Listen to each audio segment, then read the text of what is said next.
This is my reaction when my business coach Asia asked me to run a 10-kilometer marathon in order to get out of my comfort zone. Here's how the conversation went and what I did after that. Here's a fun little challenge is I want you to sign up to a 10K near you. I should have said 5Ks, okay? Because you increased the number when I said I used to like it. Yeah, I did. So find a 10K in the next month to maybe straight after Ramadan. And after the 10K, we'll sign up to a half marathon. So today was day 2 of going to the gym to prepare for my 10K marathon, inshallah, which is now in 8 days.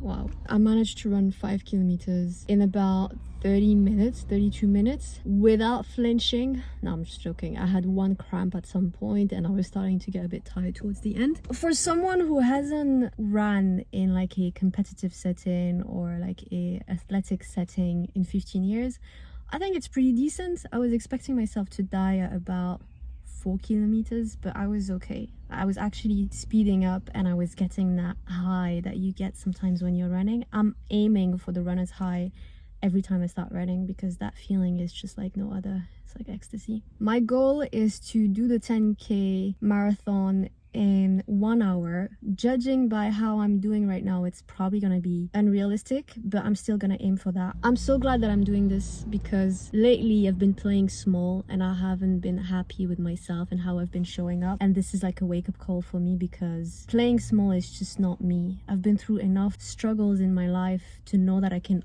overcome everything with the help of Allah subhanahu wa ta'ala, and playing small is an insult to my mission, to the purpose that He has given me. So I'm gonna stop quietening myself when I feel like I need to speak up. I'm gonna stop doing the bare minimum in my business, in my studies, in my role as a parent, and I'm stepping up. This year is the year of leveling up, and you are leveling up with me, inshallah. I'm taking you with me in this journey, don't worry about it. There's a lot happening in my company, in my business, alhamdulillah, and I've been talking a little bit about that on social media, but we are completely rebranding. We are becoming clearer and clearer about who we're working with. We're here to serve women who are go-getters, high achievers, women who are not scared of changing everything about how they see the world, women who are tired of burning out, of being overwhelmed constantly, of chasing goals that don't feel in alignment with who they truly are. Up until now, we've been serving everyone and anyone, and some people are just not ready to change, and that's okay. I only want to work with women who have fire within them, the same way that I have fire within me, because if you don't have the fire, my fire is literally gonna burn you. But if you do have fire and you know you're meant for more, then my fire is gonna feed yours. Okay, we got things to do now. Workout number 3.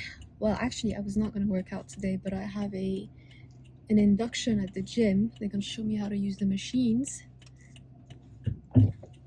And I thought, you know what, even if I'm feeling sore and tired because I worked out yesterday, I'm gonna go and work out anyway. Because there's only 7 days left until my marathon. Okay, I'm back. I wasn't even done running 1 kilometer and I was already sure about leaving. I was like, that's it. Today I can't. My body is heavier than yesterday. I ran yesterday. I wasn't even gonna work out today. I need a rest.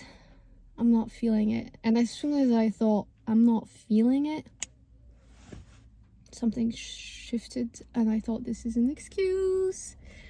And I told myself, okay, at least finish 1 kilometer. And then I started listening to one of those old dudes who shouts in your ears that it doesn't matter how many times you fall, you gotta get up and you gotta get it. You gotta hustle, you gotta run. No one is gonna do it for you. And that really works. It took me to a specific conversation that I had with my aunt when I started my business. And it was at the very beginning of my business. And I was telling her about the idea and how it was gonna work and how excited I was about it. And you know what she said? She said, why don't you just get married? Why don't you let a man take care of you? And when she said that, I was like, for what? So that I can depend on another man? So that If I decide that I want to leave, I'll have to take 3 jobs so that I find myself in a situation where I can't protect myself and my child if he decides to leave and take my kid with him, so that I can't even afford proper legal advice if I'm struggling with him. Is that what I want again? To depend fully on someone, to be at their mercy, to have to survive if they decide they don't want me anymore, if I decide I don't want them anymore. Never again, over my dead body. Ya Rab. Even if I marry a good man, I will make sure that I have a security bag on the side in case of anything. And you know what? Maybe he's gonna die. What will I do if I fully depend on him and I don't have a revenue? What will I do? A GoFundMe page? No. I don't agree with the whole like women should hustle as much as men. Women should work. I want to be a stay-at-home wife, to be honest. If I could, I would. But I also don't believe in this idea of like fully depending on your husband financially, because times are hard. People flip. You think you married the Prince Charming, you actually married the villain. So you have to have some sort of safety net. Everyone should. And this is valid for men as well. Do not depend on anyone. Don't depend on your parents. Don't depend on your wife. Work. Don't sit on your bum watching people do everything while you're just complaining about your life. The gym makes me upset, but I love it because this is good motivation for work. It's day... today's Thursday. The marathon is on Sunday. And the 3, 4... only 4 days left. I just came out of the gym. Today feels like a massive fail, to be honest, because my target was to run for 10 kilometers because it's my last chance to train before the actual marathon, and I could only run for 5 kilometers. And I was thinking about how disappointed I was at myself just now. But when I put things into perspective, is it really a fail, or is it just because of the expectations that I had on myself? Last week, running 5 kilometers was a good thing for me. And listen to this, because I'm not just talking about kilometers and marathon, I'm also talking about life here. Sometimes when we reach a certain level, we tick boxes that we wanted to tick. We assume that the standard has now become that level that we got to, and we forget that we are human beings. So I'm only disappointed because I expected perfection from myself today. I expected myself to run 10 kilometers. But in reality, the fact that I'm upset that I couldn't get there is a blessing in itself, because it shows that I reached a certain level that allows me to be disappointed when I don't achieve that standard. So it's a beautiful thing. Expectations are the killer of joy. Recognizing that we all have ups and downs, and that going down does not mean that you're never gonna go back up, is important to achieve happiness, or contentment rather, in this life. So this is where I'm at right now. I'm thinking, okay, I'm gonna go and run this marathon without having run 10 kilometers ever before. But it's okay, because I'm not going with the mindset of having it all together, of being perfect. I'm going with the mindset of just challenging myself. And the process itself before the marathon has challenged me. I sign up to this new gym. I've been going 3 times a week. I think I've already won, in a way. And if you look at life this way, if you look at the process and the things that you're learning through failures and achievements, the process is much more important than the destination itself. I know that this is something that we read everywhere. It's all about the journey. But when you deep it and you actually think about it, it relieves you from that burden of wanting to have it all together at all times. So alhamdulillah, today I've learned a lot about myself, and I kept on pushing. I wanted to stop at 1 kilometer. 2 kilometers, I was really struggling with my thoughts. My mind was all over the place. 3 kilometers, I started feeling pain. I felt really heavy today, but I pushed until 5 kilometers, and that for me is a big win already.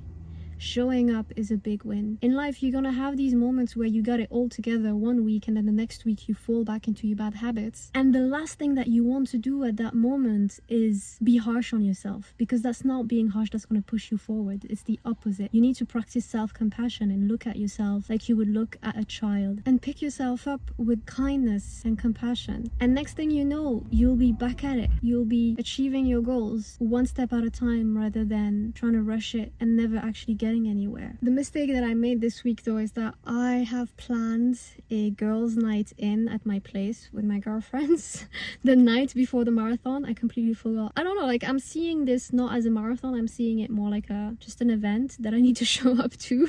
That's how I see everything in life, alhamdulillah. That's how I remove pressure and stress and anxiety from basically everything. I just need to show up and I'll be fine. It's a good motto to have, especially if you tend to overthink.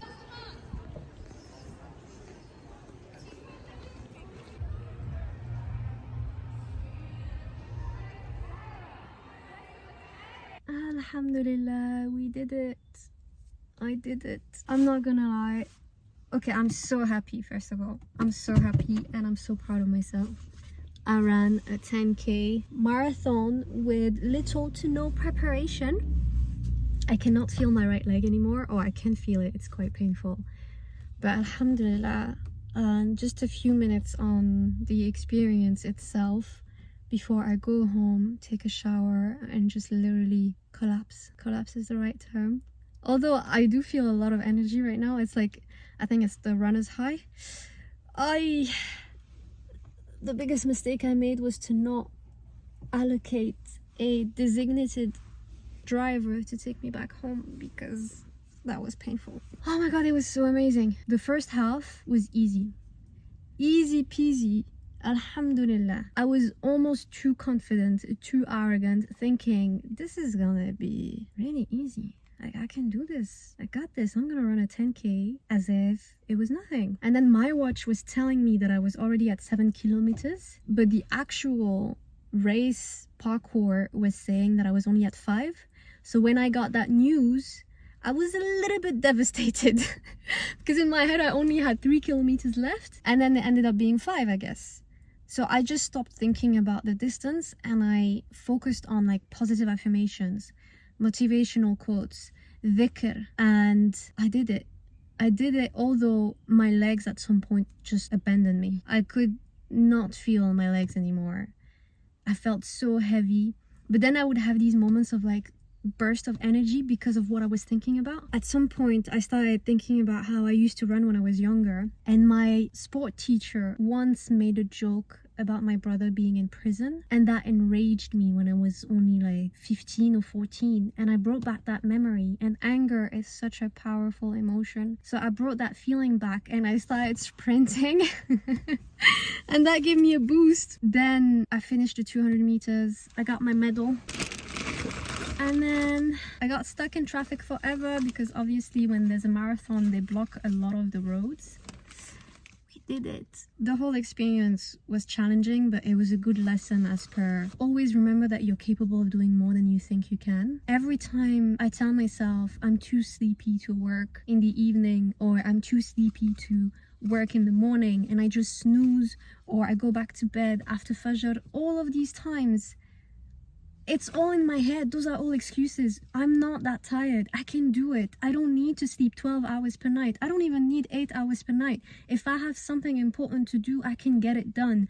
And yes, I need to rest. And yes, I do rest and take care of my body, my soul, and my mind, but I can grind as well. So I am gonna do that. No more excuses. And we have a launch next week. We have an amazing live challenge for 4 days. So this was exactly what I needed. I needed that boost of like confidence, that boost of energy, this challenge, getting out of my comfort zone. I need to stop playing small, and you need to stop playing small as well. Go get what you want and stop making excuses for yourself.